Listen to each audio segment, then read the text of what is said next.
Dragons are absolutely freaking epic. What's more awesome than a single dragon? A three-headed alien space dragon that shoots lightning bolts from its face.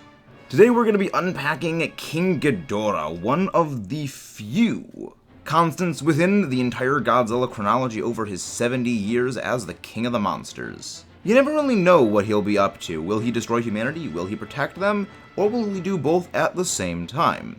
Will Mothra survive to the end of the film? And really, whose side is Rodan really on? But King Ghidorah will always oppose Godzilla, and generally destroys humanity. So today we're going to be taking a look at our Golden Galaxy Eater Ghidorah himself. And answering the questions like, who is Kevin? What are those lightning bolts he shoots? And why is he the only true constant in the entire fictional history of Godzilla? He's been everything, from an alien space dragon wanting to destroy planets just for the funsies, to an alien mind-controlled pawn to conquer the universe.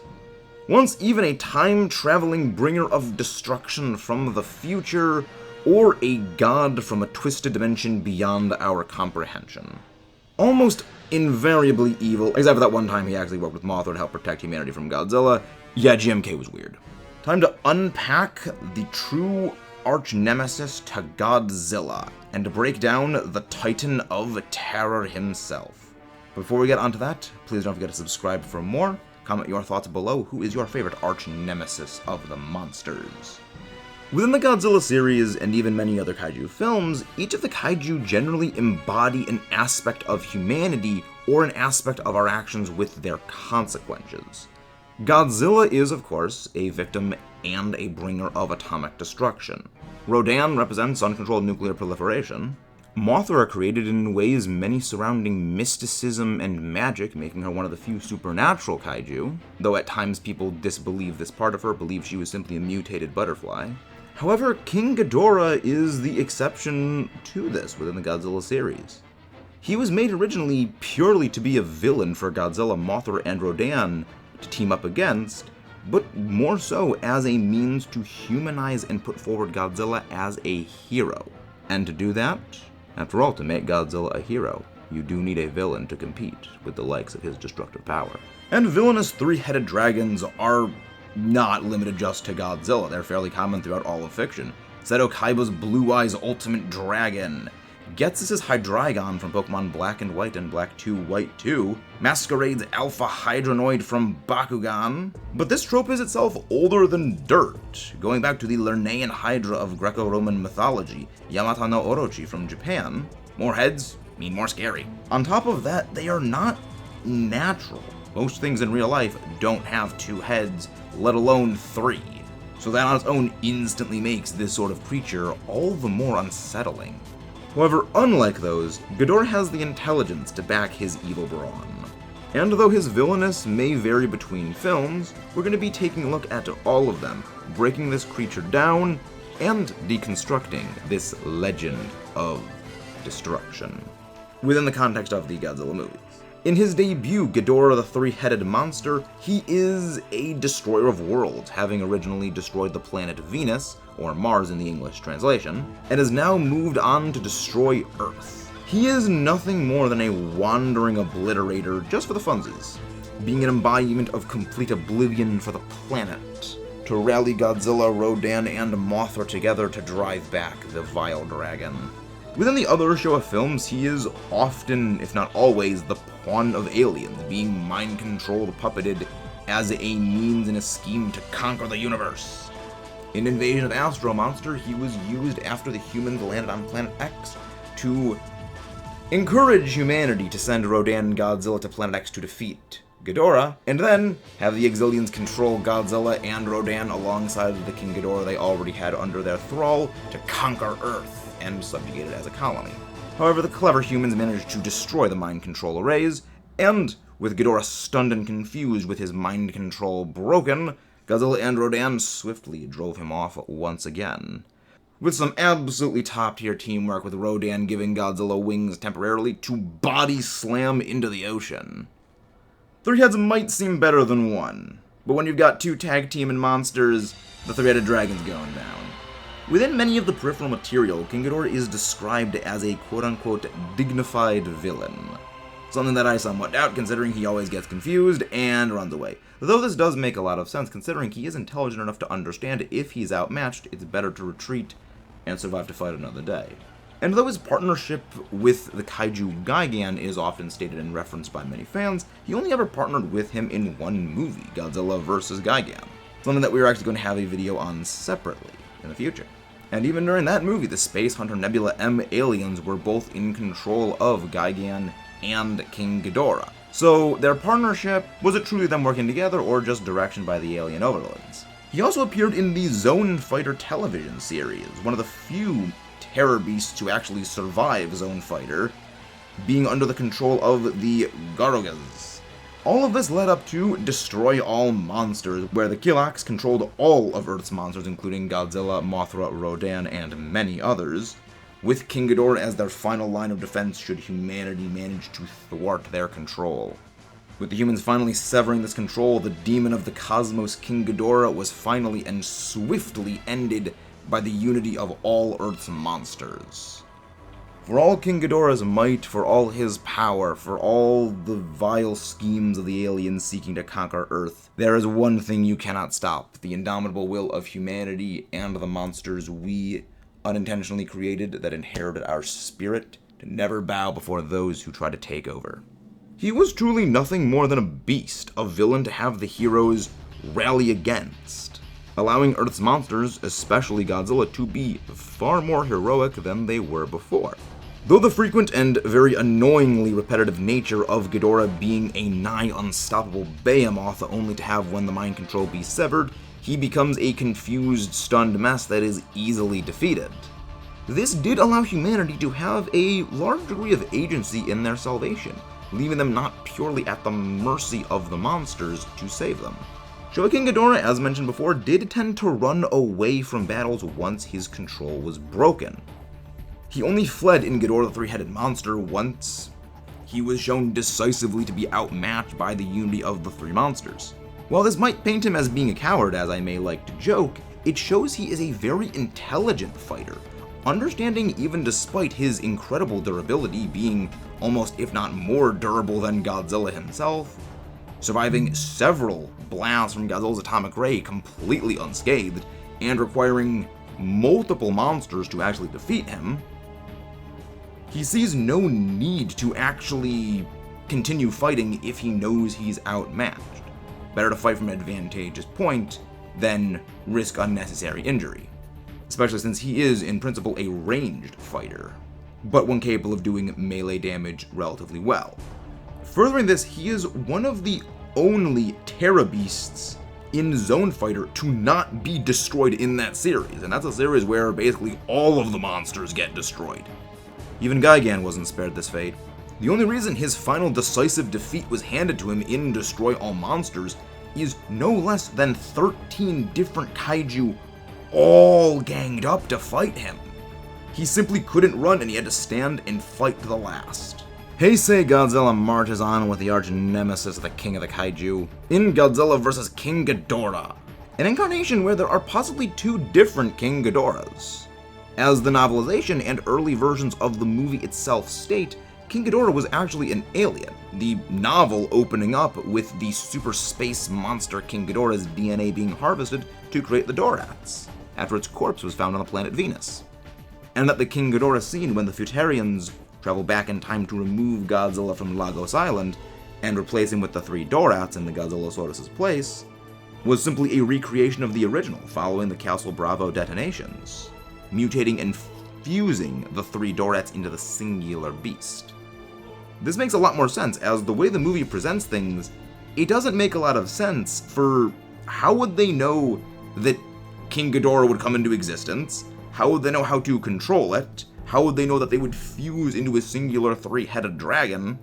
However, if you consider that they are clones of the alien Ghidorah, it makes sense how they knew such a thing would happen. And also why they would need three Dorats rather than just simply mutating one. Furthering on this, after Godzilla decapitates the central head of this King Ghidorah with the atomic spiral, King Ghidorah is largely rendered brain dead, That is the entire reason why Mecha King Ghidorah needed to be made in the first place and have a human pilot, since the central head is the one that controlled everything. Despite the other two heads being alive, and once its body was found submerged in the ocean, it had been alive for nearly 2 centuries. And if there were 3 Ghidorahs that fused into a singular creature, you'd logically think the other 2 heads would similarly have a relatively equal amount of control that the central did. But yet, the central head is the one that contained essentially the brain. Again, this makes far more sense if you consider that this was just the 3 assuming the original form their DNA donor took on. More so, originally there was a sequel planned to further continue this. The Return of King Ghidorah, with Godzilla fighting an alien version of King Ghidorah. However, this was unfortunately eventually scrapped, and was heavily retooled into what would become Godzilla vs. Space Godzilla. Making a lot more sense considering the characterization of that creature falls in line with the original characterization of what King Ghidorah was. So even when King Ghidorah itself isn't an alien, he still is. Much like his previous Showa incarnation, the Futarian's King Ghidorah is still villainous, regardless of being controlled or not, and regardless of whether he does have the alien Ghidorah's DNA flowing through his veins. When the Dorats merged into a singular entity, they would go and pursue and destroy Japan under the Futarian's direction, or simply under its own will. They did not assume control of it until they returned to the future in 1992. Sadly, this did continue on Showa Ghidorah's doom trend of when the mind control is broken, he is briefly stunned. Though this is far less egregious in this movie, as when the control is disrupted, it's only momentary, giving Godzilla a chance to get up after Ghidorah was beating on him, and Ghidorah himself still continues on the fight, rather than running away immediately. He only runs away after Godzilla blasts him with the atomic spiral, knocking him down, and then severing his middle head. Mecha King Ghidorah is, again, the further incarnation of this character, however, it entirely lacks a personality, as once again, he is brain dead. Only Emi Kano piloting Mecha King Ghidorah is what makes this incarnation heroic. But if you want to see a video talking on the various mechas, machines, and robots made by humanity throughout the Godzilla movies, leave a comment below, let me know. I do very much enjoy the metal machines. We are going to take too heavy a look at the Rebirth of Mothra trilogy versions of Ghidorah, being both a Des Ghidorah and Grand King Ghidorah, as the Rebirth of Mothra trilogy does deserve its own separate video series, so subscribe for notifying when that happens. However, both of these do continue the original trend of being aliens, and there is a lot to unpack with them individually, because yes, there is more time travel shenanigans. Millennium King Ghidorah brought us 2 diametrically opposed versions of King Ghidorah. The Golden Galaxy Eater in his glory was actually a hero in Godzilla Mothra King Ghidorah Giant Monsters All Out Attack. Yeah, that's a freaking mouthful, we're just gonna say GMK for short. This was the one where he was actually heroic. Sorta. Being an underdeveloped version of Yamata no Orochi, he fought alongside Mothra to face down Godzilla. The irony of this movie being that Godzilla follows a traditionally more Ghidorah-like depiction, whereas Ghidorah in many ways takes on the role of what Godzilla historically does in movies. Beyond that departure in role reversal, this Ghidorah is actually significantly smaller and weaker than the Godzilla that opposes him. He also lacked his traditional gravity beams and was completely incapable of flight, being known simply as Ghidorah, until Godzilla vaporized Mothra and Ghidorah absorbed her energy, granting his ability of flight and turning his Thunder Spark bite attack into the famous gravity beams. However, this does not stop Ghidorah from getting the floor wiped with him no less than 3 times in this individual movie. First time, Godzilla threw him into a building and blasted him with the atomic ray, knocking him down, prompting Mothra to revive him after she got obliterated. Then later on, when Godzilla dragged him underwater, after becoming King Ghidorah, he was knocked out by Godzilla, prompting a magic stone to revive King Ghidorah.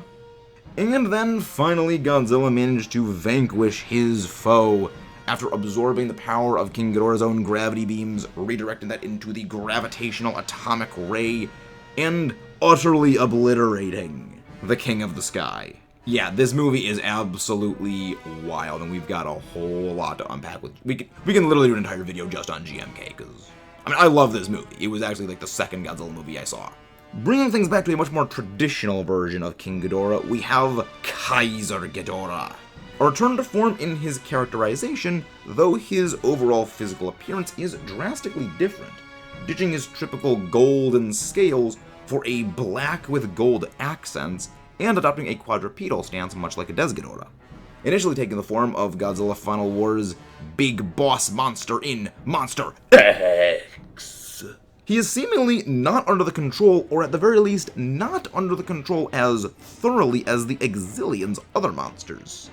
It truly enjoys fighting Godzilla, breaking his wrists, and even after the Exilian's mothership is completely destroyed, and his ally Gigan is completely destroyed, Monster X keeps on fighting, throwing Godzilla around, and transforming into Kaiser Ghidorah. Because he just likes making Godzilla suffer. Began tossing him around with his gravity beams, sucking Godzilla's life force out. Also, fun little side note, the guy that designed Monster X and Kaiser Ghidorah, yeah, he designed Legend of Zelda characters as well. So yes, there's a tentative link between Godzilla and The Legend of Zelda. And I swear to Godzilla, if I see any fan art of Godzilla in Link's hat with Mothra saying, "Hey, listen," we're gonna have a problem. No, what have I done? We finally got to see King Ghidorah asserting his true original personality in this form. We don't really know whether the Exilians created him, found him, controlled him, or whether he's basically just a glorified attack dog that they use to conquer worlds because it enjoys the thrill of the battle. A fantastic return to villainous form, which was furthered in the Reiwa and Monsterverse eras. In the Netflix series, we had Void Ghidorah, where once again we have a reversal of the classic lore, though in this case it is for the far better. With, rather than Ghidorah being used to serve the aims of the aliens, it is the aliens exist purely to further the aims of Ghidorah. Being a cult, the Exif worship him as a god, a devourer of worlds. He inhabits this nether space between realities. Having originally destroyed the Exif's homeworld, something which they actually sacrificed to the Golden Nothing, before setting out amongst the stars to find other worlds for their grand golden conqueror to devour. I absolutely love this idea. Cults, aliens, absolutely amazing ideas. I just wish the writing were better in the Netflix movies for this. Since we really didn't get to see a whole lot of Void Ghidorah's personality, we don't know how much of the Exif's prophecy foretelling and beliefs are truly due to Void Ghidorah's involvement. Is he telling them the future he sees, because he does exist outside of our reality, and sending them to other planets much like Galactus? Or does he have a lot less agency in where they go, and they simply find planets and then summon him to destroy of their own accord? But overall, an absolutely fantastic idea and great reversal on the typical tropes. But now we get to him. You know him, you love him, it's Kevin. Monsterverse King Ghidorah is possibly the first King Ghidorah since his original appearance to truly be an independent monster on his own goals of conquest. There are no strings attached, and once again is a subversion of the typical King Ghidorah narrative. Not a pawn of aliens, with or without the mind control. One that actually subverts the typical narrative of being controlled by humans. Rather, when Emma Russell summons King Ghidorah, she plans to use him to put humanity on the right path, living in harmony with nature, as opposed to realizing maybe the three-headed dragon frozen in ice is not natural to Earth. And promptly does not hecking listen to anything she says, and does what he wants to do, and that is take over the world. Making him the first variant of King Ghidorah since Kaiser Ghidorah to have a relatively defined personality. Rather, there's actually three personalities: Iki, Ni, and San. Sorry, Kevin. They all react differently, react at different speeds, and have different facial expressions depending on what they're seeing. Ikki is the central and the most serious of the three. He keeps the other ones focused on what he does, and can to some degree actually override their thinking. Sun is the right head and is much more violent, much more aggressive, and just chomping at the bit to fight. Really anything and everything. And Kevin is the leftmost head. He is the most curious, albeit clumsy, and strangely enough, at sometimes actually relatively docile. Though he can be just as savage and aggressive as his brethren, despite many of the memes, Kevin is still violent, as it was his skull that was used to build Mechagodzilla, and upon becoming sentient, did immediately wish to destroy Godzilla. Those could also be due to the complexity of Monster vs. Mechagodzilla's consciousness being a combination of many, many things beyond just Kevin. This variant of Ghidorah acts much like three brothers joined together.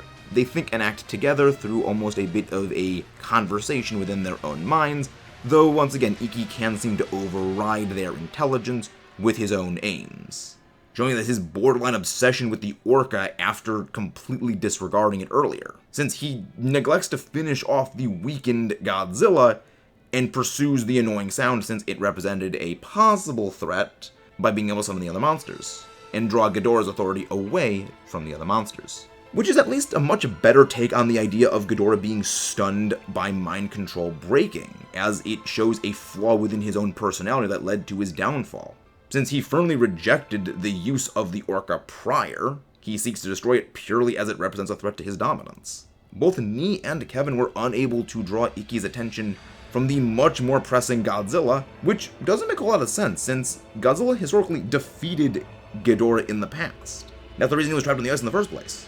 Now, Godzilla Kong the New Empire's novelization says that it was Shimo which froze King Ghidorah. However, the books are all non-canon for the MonsterVerse films, as there's a lot of contradictions in them. Despite being a would-be world conqueror, commanding the other Titans to reshape Earth to his preferences, he is not an immovable monolith. He is almost petty and prideful. He wanted to fight Godzilla in a one-on-one duel, only calling in Rodan to deal with Mothra. Not so much as deeming her a non-threat, but rather Ikki takes the rivalry with Godzilla much more personally. He wanted to repay his previous defeat, rather than thinking tactically and just destroying Mothra and then having both him and Rodan team up to take down Godzilla. His true downfall was his own ego. From a monster originally to make Godzilla a hero, to the very incarnation of evil. A way to show Godzilla had gone from being an antagonistic monster into the hero the Earth needed to defend itself.